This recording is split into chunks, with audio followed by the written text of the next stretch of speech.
Bwana Yesu asifiwe, ninakusalimu katika jina la Yesu. Basi leo tutaenda kushirikishana neno ambalo nimelipa kichwa kinachosema usiudharau mwanzo mdogo.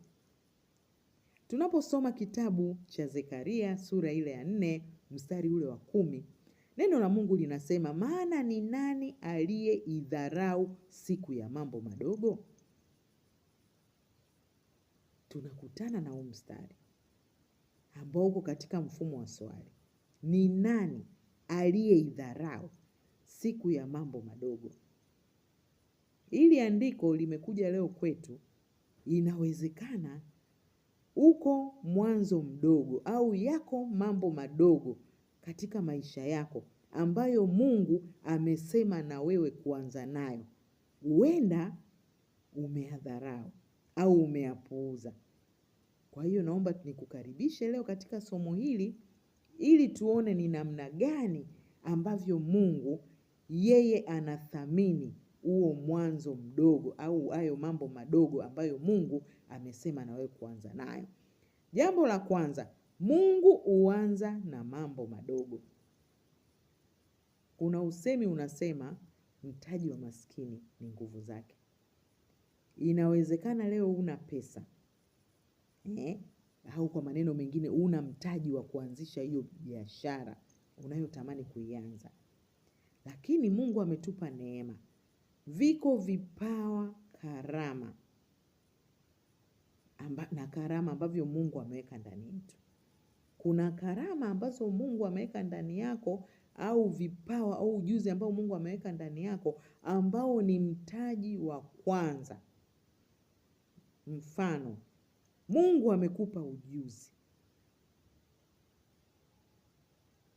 juu ya jambo fulani. Amekupa uwezo. Inawezekana Mungu amekupa nguvu. Amekupa ujuzi. Wewe mfano unapenda usafi. Mungu amekupa neema. Wewe ni wakili mwaminifu katika eneo la usafi. Mungu amekupa pia nguvu.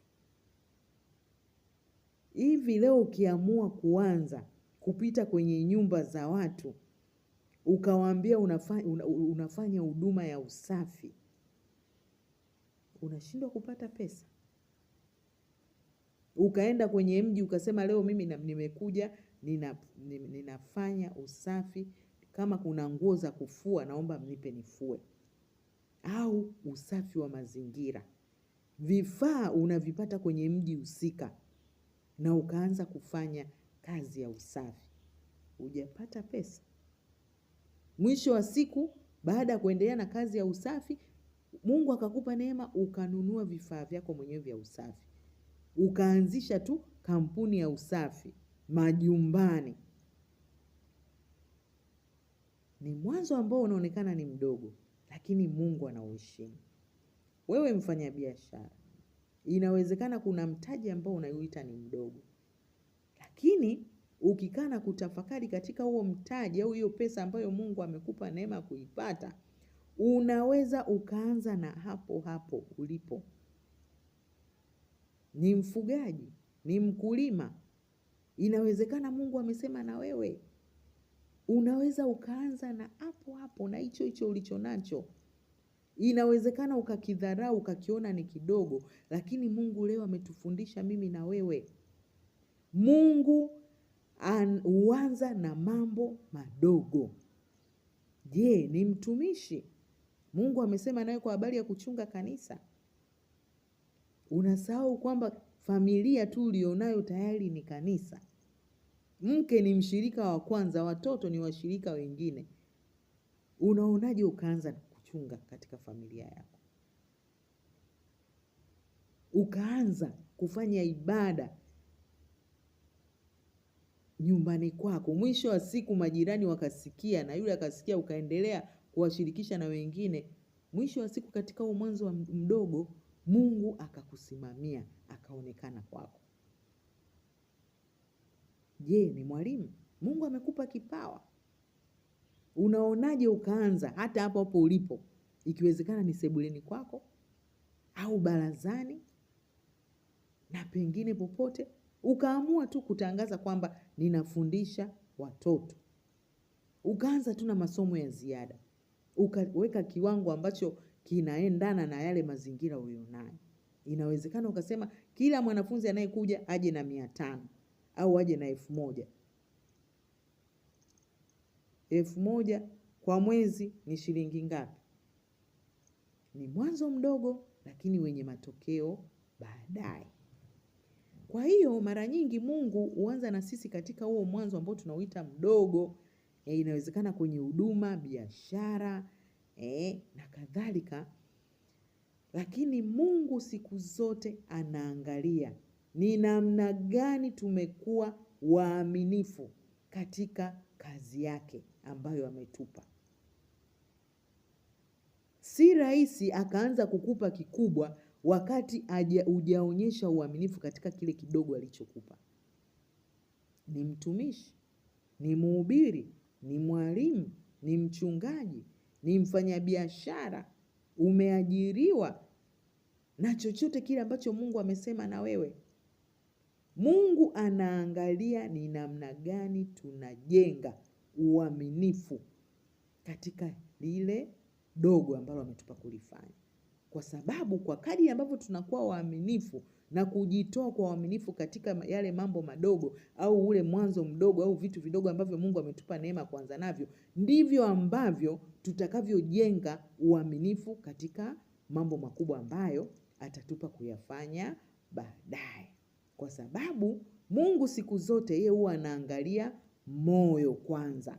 Ni namna gani tumejitoa kikamilifu na tumefanya kwa uaminifu katika ule mwanzo mdogo ambao ametuamini. Tunapomwangalia Daudi katika Biblia, wengi tunaisoma historia ya Daudi.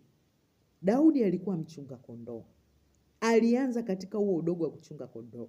Alipokuwa machungani, hata alipokuwa akionekana machoni pa watu au kwenye familia yake, inawezekana walimpuuza.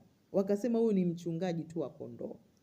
Lakini Mungu aliamua kuanza naye katika ule udogo. Hakuna ambaye aliyejua kwamba ipo siku Daudi atakuja kuwa mfalme wa Israeli. Mimi nawaza wale ambao walimnenea mabaya au walimuonyesha dharau, walimpuuza, wakamtendea mabaya katika hali yake ile, katika ule mwanzo wake mdogo, akiwa kama mchungaji wa kondoo, sijui alikuja kumtazamaje wakati alipokuwa mfalme. Hata kwenye familia, inawezekana babake hakujua kama ana mfalme mle ndani. Lakini Mungu alimwangalia Daudi kwa namna ambavyo alijitoa kwa uaminifu katika kazi yake ya kuchunga kondoo. Na ule uaminifu wake, ile namna ambayo alithamini ule mwanzo wake mdogo, ndiyo Mungu alikuja kumheshimisha, akamfanya kuwa mfalme wa Israeli. Na pia tunaweza kumwangalia Yusufu. Yusufu pia alianza na mwanzo mdogo. Alipokuwa Misri utumwani, aliingia Misri utumwani akiwa ameuzwa kama mtumwa, na baadaye akawa mfungwa. Lakini tunaona huyu mfungwa na mtumwa, Mungu alipokuja kumheshimisha, alipokuja kumweka katika mambo makubwa, alikuja kuwa kiongozi katika Misri, tena nchi ya utumwa. Akaaminiwa, akaaminika kwa namna ambavyo alivyoingia kwa kudharaulika na utumwa. Hakuna ambaye alijua kesho yake au baadaye wake atakuja kuwa kiongozi ambaye ataheshimika Misri, na akaitetea na kuisaidia sana nchi ya Misri. Hii inaonyesha kuwa mwanzo mdogo sio mwisho wa maisha. Kwa hiyo na wewe ambaye uko katika mwanzo mdogo, inawezekana wa huduma, inawezekana wewe ni mwimbaji, lakini unasikia moyoni mwako Mungu amesema na wewe utakuja kuwa mwimbaji mkubwa. Inawezekana katika huo udogo, katika hiyo sauti ulionayo, endelea kuwa mwaminifu. Ipo siku Mungu atakutukuza. Inawezekana ni mfanyabiashara au mkulima, unaangalia huo udogo unaoanza nao au udogo ulioanza nao. Naomba nikutie moyo. Mungu anakuandaa kwa ajili ya mambo makubwa zaidi baadaye. Endelea kuheshimu na kujitoa kwa uaminifu sana katika huo mwanzo mdogo ambao unauona sasa. Ipo siku Mungu atakuheshimu, atakuinua na kukumilikisha mambo makubwa zaidi. Inawezekana ni huduma, wewe ni mchungaji, ni mwalimu, mwinjilisti. Naomba nikutie moyo, heshimu huo mwanzo mdogo ambao Mungu amesema nawe kuanza nao. Hata mimi haikuanza hivi hivi kufundisha mitandaoni. Kuna mahali Mungu alinipa kuanza napo. Nilikuwa huko madarasani nacheza na watoto nafundisha. Baadaye nikaajiriwa kama mwalimu. Nikaanza mwanzo mdogo, mwisho wa siku nikajiajiri mwenyewe. Nami nikaanza kusimamia walimu wengine. Huku naendelea na huduma. Leo hii Mungu amenipa neema. Ninafundisha. Sauti yangu inawafikia wengi. Lakini nilithamini ule mwanzo mdogo. Na nikauheshimu. Nikajitoa kwa uaminifu. Ndio maana leo Mungu amenifikisha hapa nilipo. Ninaweza hata nikasimama kwenye makusanyiko, nikafundisha, lakini pako mahali ambapo nilianza nao. Kwa hiyo nilianza napo. Na wakati naanza, hakuna aliyejua leo nitaelekea huku ambako niko sasa. Kwa hiyo na wewe ninakutia moyo, inawezekana kuna mahali Mungu amesema na wewe kuanza. Heshimu, jitoe kwa uaminifu, tumia nguvu kubwa. Kwa kadiri ambavyo unajitoa kwa maombi, unajitoa kwa kutafuta maarifa mbalimbali kwa ajili ya hicho unachokifanya. Ipo siku kwa kadiri ambavyo unajitoa na kumtii Mungu na kusikia sauti ya Mungu na kumkaribisha Mungu katika hicho unachokifanya ili akuongoze. Mwisho wa siku Mungu atauheshimu huo mwanzo wako mdogo. Kwa sababu huo mwanzo mdogo ulionao sio mwisho wa maisha. Bali ni hatua tu ambayo Mungu anakuandaa au anafanya maandalizi kwa ajili ya hatua kubwa baadaye ambako Mungu anakupeleka. Jambo la pili, mwanzo mdogo hufundisha uaminifu. Nimegusia pia. Mtu aliyejifunza kuwa mwaminifu katika vitu vidogo, Mungu humkabidhi mambo makubwa. Sio rahisi kukabidhiwa vitu vikubwa. Sio rahisi kuwekwa sehemu ya heshima na kwenye mamlaka bila kuwa mwaminifu kwanza katika mwanzo mdogo ulionao. Ili Mungu akuinue na kuketisha na wakuu, anaangalia ni jinsi gani umekuwa mwaminifu. Umekuwa mtumwa mwema katika hilo eneo ambalo amekuweka. Inawezekana kwenye biashara umekuwa mwaminifu kiasi gani? Kwenye kilimo umejitoa kwa uaminifu kiasi gani? Mtaji wa maskini ni nguvu zake. Mungu aliposema na wewe kwa habari ya kutumia nguvu ambazo amekupa, umejitoa kwa uaminifu kiasi gani? Leo tunayo makanisa. Makanisa mengine yanaajiri mpaka watu wa usafi, lakini tupo washirika ambao Mungu ameweka huduma, karama na vipawa ndani yetu, ambao tunaweza tukafanya huo usafi kwenye makanisa. Na pesa baadaye kulipa makampuni ya usafi, ile pesa ikatumika kwa ajili ya kujenga ufalme wa Mungu. Je, Mungu amekusemesha katika maeneo gani? Naomba nikutie moyo, usidharau mwanzo mdogo.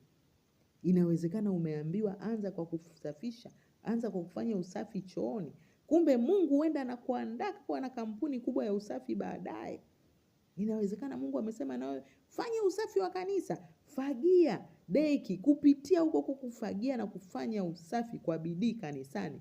Huwezi kujua Mungu anakupeleka kesho na kesho kutwa, atakupa ajira, ukajiajiri, ukawa na kampuni yako ya usafi na kadhalika. Kwa hiyo naomba angalia yako maeneo ambayo Mungu anasema na wewe. Mimi nakumbuka Mungu wakati anasema na mimi kwa habari ya usafi wa mazingira, kutengeneza bustani za maua na kuuza maua, nilianza na mwanzo mdogo. Nilianza kupanda maua kidogo, tena yale ya kuomba, sio hata ya kununua.